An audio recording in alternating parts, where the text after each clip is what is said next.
నమస్కారం, welcome to our channel. నేను మీ పద్మావతి. ఈ రోజు మనతో పాటు ప్రముఖ ఆధ్యాత్మికవేత్త మరియు న్యూమరాలజిస్ట్ శ్రవంతి గారు ఉన్నారు. ఆవిడతో మాట్లాడి మరిన్ని విషయాలు తెలుసుకునే ప్రయత్నం చేద్దాం. మీరు కూడా చూసేసి. నమస్కారం మేడం. నమస్తే అమ్మా. మేడం, యాక్చువల్ గా ఇప్పుడు ధనుర్మాసం అనేది ఆల్రెడీ మొదలైపోయింది. ఇప్పుడు నడుస్తుందంతా కూడా ధనుర్మాసమే. అయితే 22వ తేదీన మరి ముఖ్యంగా భాను సప్తమి వస్తుంది. ఈ ధనుర్మాసంలో ఈ భాను సప్తమిని మనం ఏ విధంగా చేసుకోవాలి, మరి ముఖ్యంగా పూజలో ఏ ఏ విషయాలను మనం క్లుప్తంగా తెలుసుకోవాలంటారు?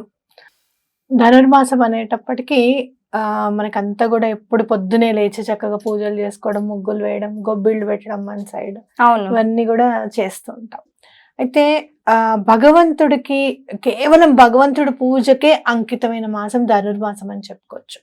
మీరు చూస్తే కార్తీక మాసంలో కూడా మనం శుభకార్యాలు చేసుకుంటూ ఉంటాం. అలాగే మీరు ఇంకా శ్రావణ మాసంలో చేసుకుంటూ ఉంటాం. ఒక్క ఆషాఢ మాసంలో మనము చేసుకోకుండా ఓన్లీ అమ్మవారి పూజకి చాలా ఇంపార్టెంట్ అని చేసుకుంటూ ఉంటాం. కాకపోతే ప్రతిరోజు కూడా కేవలం భగవంతుడి నామమే స్మరిస్తూ, అంటే తిరుప్పావైలో ఒక్కొక్క పాశురము చదువుకుంటూ కూడా అలా మొత్తం కేవలం విష్ణుమూర్తికి అంకితం అయిపోతూ, అలాగే భగవంతుడినే స్మరిస్తూ ఉండే మాసం ధనుర్మాసం అని చెప్పుకోవచ్చు అనమాట. ఎంత చలి ఉన్నా కూడా పొద్దున్నే లేచేసి స్నానాలు అవి చేసేసి స్వామికి ఇది చదువుకుంటే బాగుంటుంది, ఇలా ముగ్గు వేస్తే బాగుంటుంది, ఇది నైవేద్యం పెడితే బాగుంటుంది అని చెప్తూ ఉంటాం. అయితే మరి అలాంటి ధనుర్మాసంలో మనకి భాను సప్తమి రావడం, అంటే ఆదివారం నాడు సప్తమి ఉండడం అనేది చాలా మంచిది అన్నమాట. ఎందుకని ఆదివారం మాత్రమే వస్తుందంటారు ఈ భాను సప్తమి? అంటే ఆదివారం నాడు సప్తమి ఉంటే భాను సప్తమి అని అంటారు. అంటే ఆదివారానికి మరొక పేరు భానువారం అన్నమాట. భానుడు అంటే సూర్యుడు కదా, కాబట్టి ఆదివారం నాడు సప్తమి వస్తే భాను సప్తమి అని అంటారు. అంటే సప్తమి తిథి ఆదివారంతో కూడింది ఎందుకు అని అంటే గనక, ఆయన 7 గుర్రాల మీద వస్తూ ఉంటాడు. ఆయన రథం 7 గుర్రాలు, మీరు 7 వారాలకి సంబంధించిందిగా అనుకోవచ్చు అనమాట. అలా సప్తమి అని అంటే ఆ తిథి ఆయన గుర్రాల సంఖ్యకి అనుకూలంగా ఉంది కదా, సేమ్ ఉంది కదా, కాబట్టి ఆ సప్తమి ఆయనకి చాలా ఇంపార్టెంట్ అని అర్థం అనమాట. అలానే మనం తర్వాత వచ్చే మాసంలో కూడా రథసప్తం చేసుకుంటాం మళ్ళీ. అవును, ఇలానే. ఓకేనా?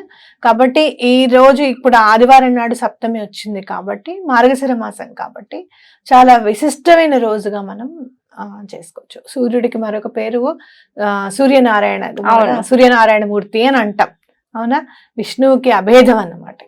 కాబట్టి ఇంకా చెప్పాలి అని అంటే, ప్రత్యేకంగా చెప్పాలి అని అంటే, ఎక్కడైనా దేవుడు కనిపిస్తాడా అని అనుకుంటే గనక ప్రత్యక్షంగా మనకు కనిపించేది సూర్యచంద్రులు. కాబట్టి వాళ్ళిద్దరికి గనక మనం మనస్ఫూర్తిగా దండం పెట్టుకుంటే చాలా మంచిది. అంటే యూనివర్స్ కి కూడా మనం ఎంతో కొంత చేస్తున్నట్టే కదా, సూర్యుడికి చేస్తున్నాము అని అంటే. ఇక్కడ విధానం మీరు ఒక్క చిన్న రెమెడీ చేసుకుంటే చాలా మంచిది అనమాట. ప్రతి ఒక్కళ్ళు కూడా సూర్యుడికి అర్ఘ్యం ఇవ్వడం అనేది నేర్చుకోవాలి.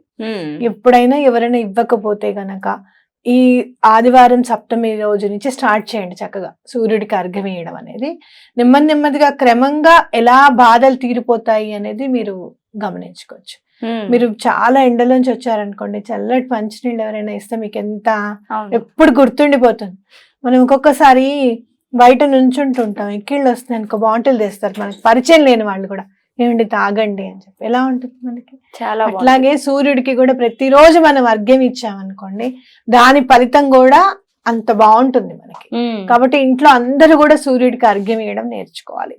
అలాగే మీరు అర్ఘ్యం ఇచ్చేసిన తర్వాత ఏం చేస్తారు అని అంటే, ఒక చిన్న ఎర్ర బట్టలో అంత బియ్యము, అలాగే ఒక రూపాయి నాణెము, లేకపోతే ఒక 5 రూపాయలైనా పర్వాలేదు, అలాగే ఒక వక్క సమూలంగా మీకు ఇట్లా పగలని ఒక్క అని ఉంటుంది అనమాట. దాన్ని సుపారి అని అంటారు. అది చూస్తే మీరు విఘ్నేశ్వరుని చూసినట్టే ఉంటుంది. అది ఒకటి పెట్టి సూర్యుడి దగ్గర పెట్టి దండం పెట్టుకోండి. అలాగే అది ఎగిరిపోకుండా అట్లానే దండం పెట్టుకున్న తర్వాత ఒక మూటలాగా కట్టేసి అక్కడ పెట్టేసేయండి.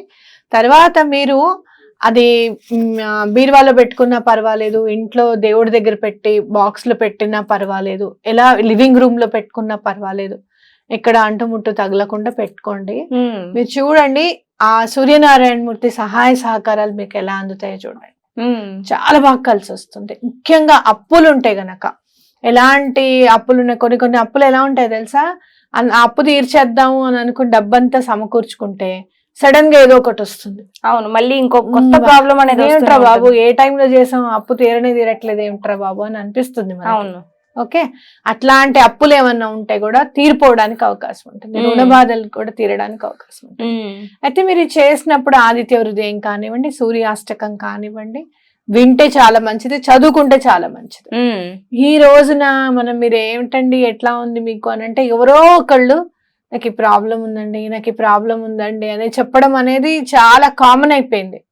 నిజంగా చెప్పాలి అని అంటే ఒక 21 years వచ్చిన తర్వాత డిగ్రీ వచ్చేస్తుంది అని ఎంత ఖచ్చితంగా అయితే చెప్తామో సరిగ్గా చదువుకుంటే, బీపీ షుగర్లు కూడా అలానే వచ్చేస్తాయి. కామన్ అండి, బీపీ వచ్చింది అయితే 3 ఏళ్లలో షుగర్ కూడా వస్తుంది అంటారు. ఏమిటండి అని అంటే అది సిస్టర్స్ అండి, అవి బీపీ ఉంటే షుగర్ ఉండాల్సింది అన్నట్టు మాట్లాడతారు. అంటే ఏంటంటే అనారోగ్యం అనేది కామన్ అయిపోయింది అనమాట. ఎప్పుడో ఒకప్పుడు వినేవాళ్ళం, మీరు నమ్మండి, మా చిన్నప్పుడు అయితే మేము అనుకునేవాళ్ళం జ్వరం వస్తే బాగుండు, జలుబు చేస్తే బాగుండు అని. అంటే ఒక 3 రోజులు సెలవు వస్తుంది కదా, అవును, కాసేపు పడుకోవచ్చు కదా అన్నట్టు అనుకునేవాళ్ళం. ఇప్పుడు అసలు బాబోయ్, అసలు ఎవరికన్నా ఇంట్లో జ్వరం అంటే కూడా గుండెలు పరిగెడుతున్నాయి. అవును, ఈ కోవిడ్ వచ్చినప్పటి నుంచి జ్వరము జలుబు తుమ్మితే భయం వేసేస్తుంది. కాబట్టి ఇలాంటి అనారోగ్యాలన్నీ కూడా సమూలంగా మన దగ్గరికి రాకుండా ఉండాలి. అసలు ఇమ్యూనిటీ పవర్ ఎట్లా పెరుగుతుంది అని అంటే, భగవంతుడు దయ ఉన్నట్టే కదా, లోపల ఇమ్యూనిటీ పవర్ అంటే ఏంటి, శత్రు సైన్యం ఉన్నట్టే. అవును, అవునా కదా? అట్లా కొన్ని మనం ఇప్పుడు ఆటో ఇమ్యూన్ డిజార్డర్స్ కూడా చూస్తున్నాం. అంటే ఏంటి, మన సైన్యమే మన మీద యుద్ధం ప్రకటిస్తే ఎలా ఉంటుందో అది.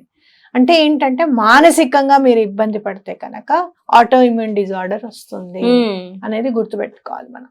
అందుకని ఏదైనా కూడా ఇప్పుడు చిన్న బాధలు, మా వాడేమో తట్టుకోలేడండి, మా వాడు అదేమిటి, మొన్న మధ్య నేను విన్నాను, వాళ్ళ బామ్మగారు చాలా క్లోజ్ అట ఆ పిల్లవాడికి. అయితే వాళ్ళ బామ్మగారు చనిపోతే ఆ పిల్లవాడు హాస్టల్లో ఉంటాడు, వాడికి చెప్పలేదు. ఎందుకంటే వాడు ఐఐటికి ప్రిపేర్ అవుతున్నాడు, బామ్మ చనిపోయింది అంటే వాడు ఎలా ఫీల్ అవుతాడు, వాడు సరిగ్గా చదవడేమో, వాడు డల్ అయిపోతాడేమో, డిప్రెషన్లోకి వెళ్ళిపోతాడేమో అని వీళ్ళే బాధపడిపోతున్నారు. ఓకే, నేను అప్పుడు వాళ్ళకి కౌన్సిలింగ్ చేశాను, ఏమంటే మీరు చెప్పకపోవడం అనేది చాలా పొరపాటు. 1, 2 లైఫ్లో ఇలా పెద్దవాళ్ళు మనం రెడీగా ఉండాలి. నాన్న అది వయసుతో పాటు మనం ఏం చెప్పొద్దు, నాన్న ఇప్పుడు కాకపోతే అప్పుడు పెద్దవాళ్ళు పోతారు, ఇవన్నీ కాదు.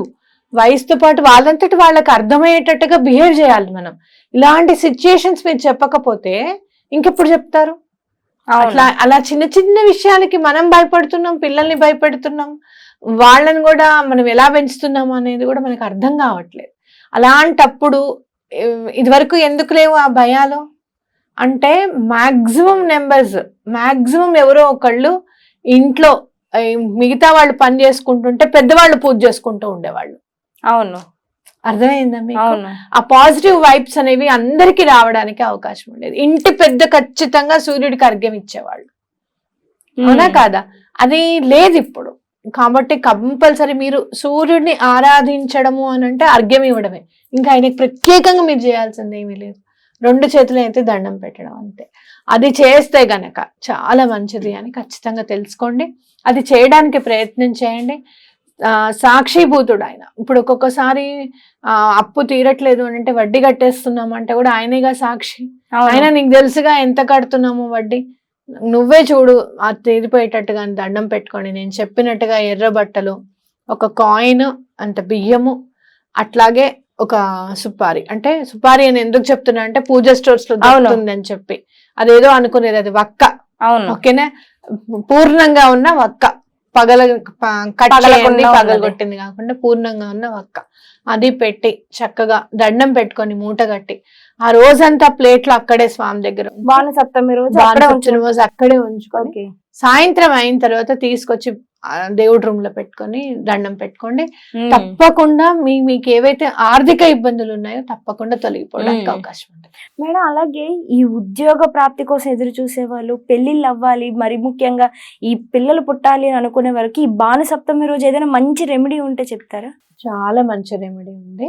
ఏం చేస్తారంటే కొంచెం ఎర్ర పువ్వులు, బెల్లం, ఆ నీళ్ళలో అర్ఘ్యం ఇచ్చే నీళ్ళల్లో బెల్లము, అలాగే ఎర్ర పువ్వులు వేసి అర్ఘ్యం ఇస్తే గనక ఉమ్, పెళ్లిళ్ళు అవని వాళ్ళకి పెళ్లిళ్ళు అవుతాయి, ఉమ్, సంతానం లేని వాళ్ళకి సంతానం కలుగుతుంది, ఉమ్, ఇల్లు కట్టుకోవాలి అనుకునే వాళ్ళకి ఇల్లు కట్టుకుంటారు.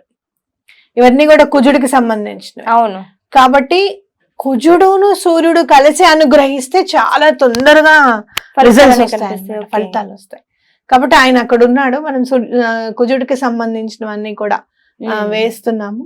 అలాగే బెల్లం మధుర పదార్థం అనేది సమర్పిస్తే జీవితం కూడా మధురమయంగా అవుతుంది అని చెప్పి చాలా సందర్భాల్లో నేను చెప్పాను. కాబట్టి బెల్లం కూడా వేసి తప్పకుండా అర్ఘ్యం ఇవ్వండి.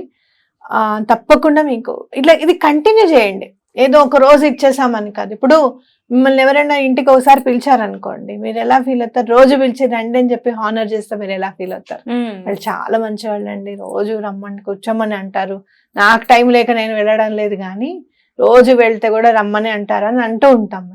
అట్లా భగవంతుణ్ణి ఏదో ఒక రోజు రెమెడీ చేసేసామా పని అయిపోయిందా అనేది కాదు. రోజు ఆయనకి గుర్తు చేయండి, నాయన నువ్వు నీ దగ్గర పెట్టి నువ్వు అనుగ్రహించావు అని నేను నమ్మి తీసుకొచ్చిన పోట్లి మూట అట్లానే ఉంది, అది నాకు పని అయిపోయిన వెంటనే తప్పకుండా ఏదో ఒక గుళ్ళో సమర్పించేసుకుంటాను ఆ మొక్కు తీరే విధంగా. అంటే ఇందాక మనం చెప్పాం కదా, మీకు పని అయిపోయిన తర్వాత ఏదైనా ఒక కప్పు ముందు చూడండి, ఆ అప్పు తీరిపోతుంది కదా, ఆ అప్పు తీరిపోయిన వెంటనే అది మళ్ళీ గుడికి వెళ్ళి ఎంతో కొంత స్వామికి ఇచ్చి మీరు సమర్పించేసాయి. ఉమ్, ఓకేనా? అప్పుడు అలా అలా చెప్పండి స్వామికి ప్రతిరోజు అర్ఘ్యం ఇస్తూ, తప్పకుండా మీకు ప్రాబ్లమ్స్ అన్ని కూడా సాల్వ్ అవడానికి అవకాశం ఉంటుంది. ఉమ్. ఎందుకంటే చాలా చక్కగా వివరించారు. నిజంగాను ప్రతి ఒక్కరు చేసుకునే విధంగా ఉంది. మరి ముఖ్యంగా ఈ భాను సప్తమి అనేది ఎంత స్పెషల్ అందరికీ తెలుసు. మరి అలాంటి రోజు ఇంత చక్కటి రెమెడీ అనేది పాటించడం వల్ల మంచి జరుగుతుందని మనస్ఫూర్తిగా కోరుకుంటున్నాను. ధన్యవాదాలు.